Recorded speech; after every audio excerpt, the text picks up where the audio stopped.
Hello again, everyone. Edwin Learnard back once again. In this YouTube astrological segment, I'm going to be giving you my Gemini May 2019 horoscope forecast part 2 of 2. And yes, this does apply and pertain to the Sun, Moon, and Ascendant. Anyway, people, first thing up is as far as May goes, Venus will be in Taurus from the 15th until the 31st. So the 12th house is what will be emphasized and highlighted. At this time, you may strongly value peace and tranquility in your solitude and seclusion.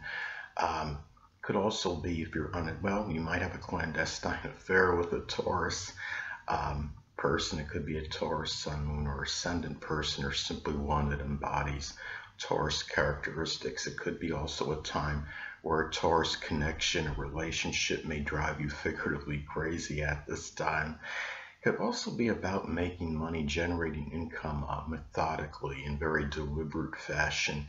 It could be a time too where maybe being stubbornness and obstinacy in monetary matters and perhaps your values. It could be yourself undoing at this time, and it could be some relationships you may be involved in. It could be Taurus ones. Could even be yourself undoing and tied into secret sorrows as well. This could also be about expression of sensual feelings in solitude and seclusion as well. So anyway, well, the next thing up is Mars will be in Gemini as far as May goes from the 1st until the 16th. So the first house is what will be emphasized and highlighted. And at this time, you might find yourself, Gemini, with a very abundance, a surfeit of energy into putting it into a variety of things, into manifold things. It could be matters connected with dexterity, such as auto or refrigeration mechanics. It could be about taking action in Gemini, new beginnings, such as something with communications, such as journalism, writing, data communications, anything perhaps with computers. It could be anything connected with dexterity. You might come across as being more outspoken on a first impression, more so than usual, with a lot of Gemini, perhaps even harsh witticisms. Now, could also be a time too, Gemini, especially if you had some problems with your arms or your hands. There might be something surgical done at this time, something with the arms or the hands. And you might find yourself becoming angry over perhaps a gossiping, superficial, vacillating, two-faced. Could be a person from your early childhood. Something could even be a grandmother in some cases. Could also be remember that Gemini energy can be about, there could be a danger in scattering energy, in dissipating yourself through lack of an integrated purpose. And given that this is the first house, it could really take its toll on the physical body from just trying to do too much for too many people, too many things just in general, or doing things of self, even if it's self. First house, self-interest. You might find yourself doing too many things for too many people and wind up, it could take a toll on the vitality and your energy levels. So anyway, next thing up is, as far as May goes, Mars will be in Cancer from the 16th until the 31st. So the second house is what will be emphasized and highlighted. At this time, you might find yourself getting involved with arguments with family members over possessions, over resources. It could be matters that might be affecting your self-worth and self-esteem.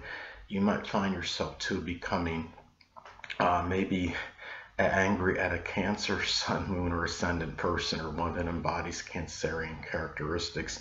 And it might be somebody that might be maybe impacting how you feel about yourself and your own self-worth and self-esteem. It could be something too where you might be injecting a lot of energy and vitality into Cancerian money-making endeavors. It could be something connected with cooking, with laundry, doing some kind of home renovation, something with real estate, a nurturing field. It could be some kind of caregiving, anything that could be Cancerian related. And also too, you might see yourself maybe becoming angry and just brooding, maybe sulking to some degree, or pouting over second house matters. It could be your monetary situation, your situation connected with resources, your possessions. at this time as well. But it could also be about taking action tenaciously, really in a tenacious manner in matters with buying and selling at this time as well. It could be matters with home possessions or real estate. So anyway, next thing up. Well, as far as May goes, Jupiter will be in Sagittarius. Well, Jupiter will still be in Sagittarius, so the 7th house is what will be emphasized and highlighted. And as I've talked about previously, Jupiter can be rather paradoxical. It could have a tendency to expand and enlarge. So it could expand and enlarge over enthusiasm, over exuberance, optimism, confidence, foolhardiness in 7th house matters. It could be some kind of perhaps sports competitions in some cases, or matters in some kind of partnership. Perhaps it could be a Sagittarius partnership, such as something with the law or something connected with sports, with advertising, publishing. So it's important not to try not to be too over optimistic at this time, Gemini, and take on more than you can chew, so to speak. It can be something too where you might be injecting a lot of exuberance and enthusiasm, perhaps in sports competition or some kind of arbitration matters, perhaps, and even in Sagittarius relationships. They could be Sagittarius Sun, Moon, or Ascendant people, or ones that embody Sagittarius characteristics. Could be about a lot of hope and optimism through some kind of Sagittarius relationship or partnership, or even a relationship or religious, through religious connections and relationships at this time. So, and also hope and optimism through very positive negotiations, being that incorrigible optimist, so to speak, in those matters. So anyway, next thing up. Saturn will be in Capricorn still, so the 8th house is what will be emphasized and highlighted at this time. Well, Gemini might experience some restrictions and limitations in 8th house matters. Could be connected with perhaps something with insurance or taxes, or even making some kind of major change or transformation, emotional, moral, monetary support. You might find yourself taking care of a sickly or debilitated person.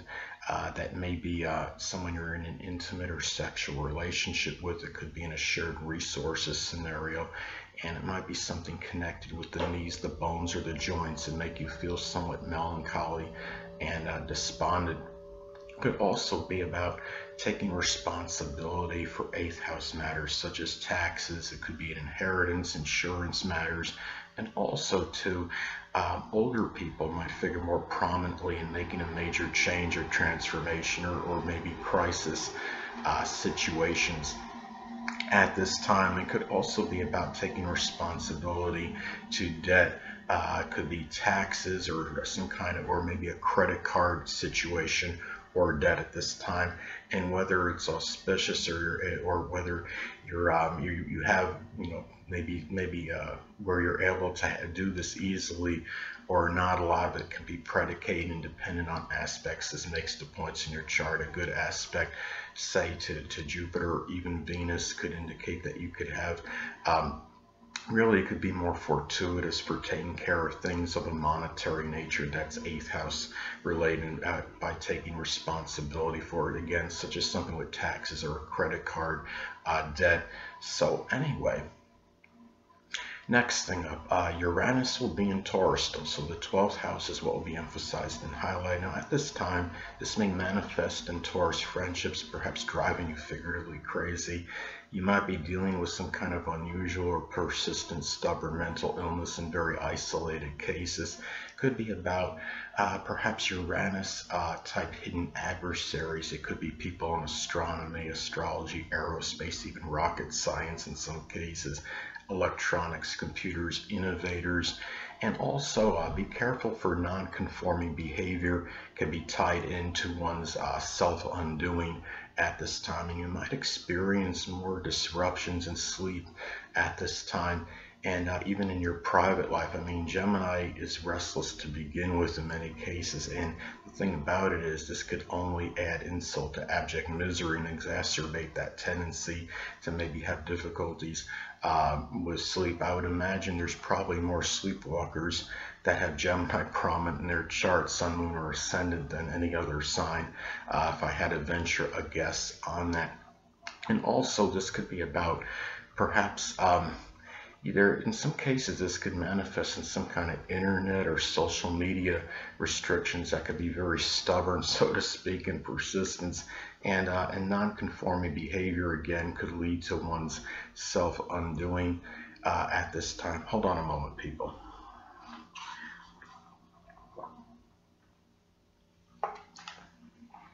Sorry about that, I'm back. Anyway, well, the next thing up is Neptune will be in Pisces still, so the 10th house is what will be emphasized and highlighted at this time. This could manifest perhaps really where your career-related matters may be somewhat nebulous or unclear. You might be dealing with certain deception and duplicity with a dominant parent, which is often the father, people prominent in your career. It could be authority figures, older people, people in business. It could also be, sadly, in some cases, the dissipation, dissolving of one's reputation or public image, and maybe even a career-related matter. But on a positive note, this could also manifest in some cases in doing something Neptune-like as far as the career goes, such as something with photography, chemistry, special effects, anesthesiology, the metaphysical, which include astrology, poetry, dancing, photography, chemistry, anything Neptune related. And you might be dealing, I mean, you might be, and this could be delusional energy too. It could be more, or maybe you don't always see the flaws and transgressions in 10th house related people at this time.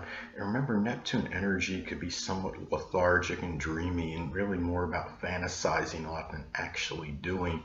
And a lot of this could be in career-related matters, attaining ambitions, being successful, reaching that pinnacle or plateau of your career.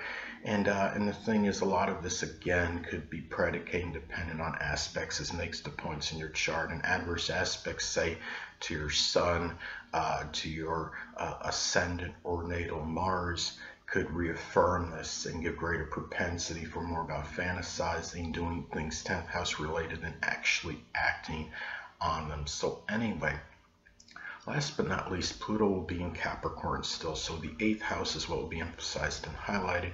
Now, sometimes this could mean, a lot of you don't want me to say the dreaded D word, but you know I'm going to anyway. This could be about the actual literal death of somebody you're in a shared resources situation with. It could be a person that you're in an intimate or sexual connection with. It could also be about dealing with upheavals and power struggles with 8th house people, such as, again, someone you're in a sexual intimate relationship with. Shared resources situation could be somebody that maybe had been there for you, giving you some kind of monetary support. Could also manifest in some cases in having possible surgery that might be connected with the knees, the bones, or the skin at this time, or even something 8th house related, such as something with the, you could say, the sexual organs in some cases, the pelvic area region. In some cases too, this could be about abolishing, or I should say eradicating, credit card or insurance debt or something or tax related matter. But also guard against destructive psychological issues at this time. This could also be about going deep into something 8th house related, such as astrology, psychology, the occult, supernatural, and also uncovering secrets in some cases regarding perhaps an inheritance or an insurance matter at this time. And also guard against manipulative type perhaps behavior at this time as well, with matters, people that you're in close deep connections with, someone you're in a sexual or intimate relationship with at this time. And anyway, people, that'll conclude this YouTube astrological segment for my Gemini May 2019 horoscope forecast part 2 of 2. Stay tuned next time, where I'll be giving you my Cancer May 2019 horoscope forecast part 1 of 2. Two things I want to get with you on before I head out.